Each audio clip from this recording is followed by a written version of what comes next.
Hi friends, welcome to our channel. இன்றைக்கி நம்ம மன்னார்குடியில் இருக்கிற கமலா மெஸ்ஸை பற்றிலாம் பார்க்க போகிறோம். நீங்கள் வீட்டு சாப்பாடு சாப்பிட்ணுன்னு ஆசைப்பட்டீங்கன்னா இந்த ஹோட்டலை ட்ரை பண்ணுங்கள். இங்கே சைவம் அசைவம் ரெண்டுமே இருக்குது. சைவ சாப்பாடு எடுத்துக்கிட்டிங்கன்னா ரசம், மோர், கூட்டு, பொரியல் இதெல்லாம் கொடுப்பாங்க. தக்காளி தொக்கும் கொடுப்பாங்க.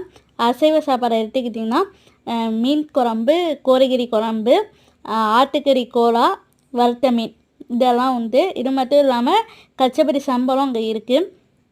நீங்கள் ஒன்ஸ் ட்ரை பண்ணி பார்த்துட்டிங்கன்னா இந்த கடையை விட்டுட்டு வேறு எந்த கடைக்கும் போக மாட்டீங்க. அவ்வளோ சூப்பராக இருக்கும். நானே மன்னார்குடி போனேன்னா இந்த கடையில் தான் சாப்பிடுவேன். இது எங்கே இருக்குன்னா குணா உரக்கடை ஆப்போசிட்டில் வந்து கேபிஎன் பாசர், A1 பாசர் பக்கத்துலேயே கமலா மெஸ்ஸும் இருக்குது. நீங்கள் இதை கண்டிப்பாக ட்ரை பண்ணி பாருங்கள். தேங்க்ஸ் ஃபார் வாட்சிங் அவர் சேனல்.